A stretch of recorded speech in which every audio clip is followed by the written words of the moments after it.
Hey friends, how are you? I hope you all will be well.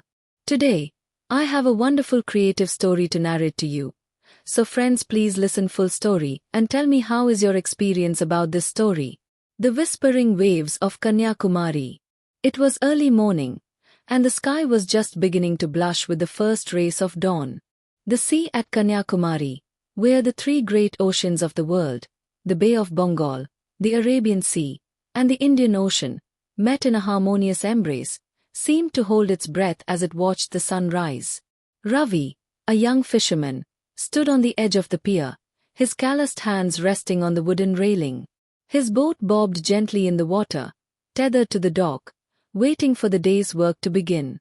He had been coming to this pier since he was a boy, and over the years, he had learned to read the sea like an old friend's face, its moods, its whispers, its unpredictable nature. The sea here was not just a body of water for Ravi. It was a storyteller, a living being that spoke in waves and currents. When the monsoon winds came howling from the southwest, it would roar with fury, its waves crashing like angry fists. But on calmer days, it was soft and inviting, like a mother's gentle lullaby. Ravi! A voice called out from behind.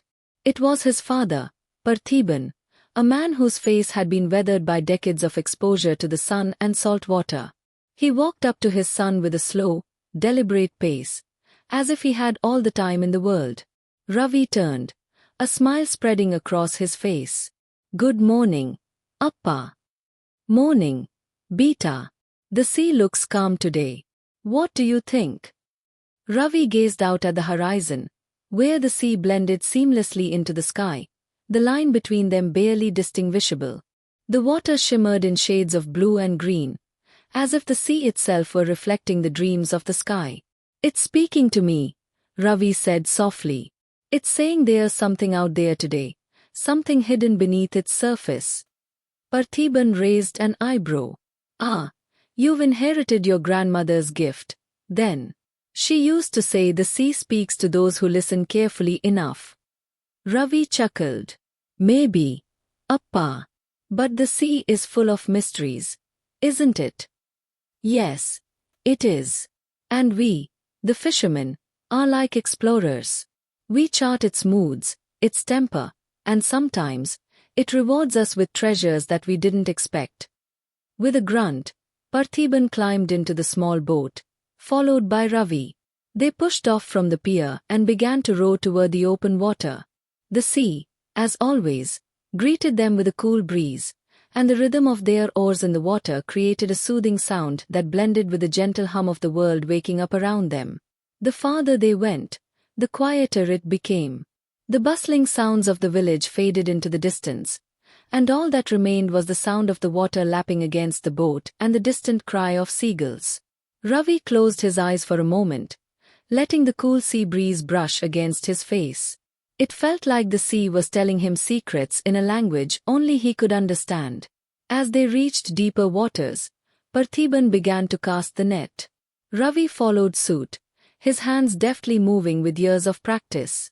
The sea, ever generous, embraced the net, and the two men waited in silence, watching the water for signs. It wasn't long before they felt a pull. The net was heavy with the catch. As they hauled it in, Ravi's eyes widened. There, tangled among the fish, was something strange, an old, weathered box, encrusted with barnacles and coral. "Look at this, Appa!" Ravi exclaimed, pulling the box out of the net. It's a treasure chest." Parthiban squinted at the box, his brow furrowing. "A treasure chest, eh? Looks more like an old relic. Let's see what's inside." With great care, they opened the box, and inside, they found a collection of small, intricately carved stones, smooth, round, and each with a strange symbol etched into its surface. There was a note, too, written in an ancient script neither of them recognized. "This," Parthiban murmured, his fingers brushing the stones. "These are not just stones, Ravi. This is something ancient. Something that belongs to a time long before ours." Ravi's heart raced. "Do you think Do you think it's a sign? The older man looked at him, his eyes filled with a mixture of awe and caution. The sea is full of mysteries, Beta. Sometimes, it shows us things we are not meant to understand, at least not right away. But whatever this is, it has come to us for a reason. As they made their way back to shore, the sea seemed to whisper again, but this time it felt different. It wasn't just the gentle swaying of the waves. It was as though the water itself was alive with the energy of something old and forgotten, something waiting to be uncovered. When they returned to the village, the old men gathered at the temple and examined the stones. Word quickly spread, and stories began to form around the mysterious relic. Some believed it was a gift from the gods, others whispered of ancient civilizations lost to the sea. The villagers spoke in hushed tones, their voices filled with reverence. And so, Ravi's life changed that day.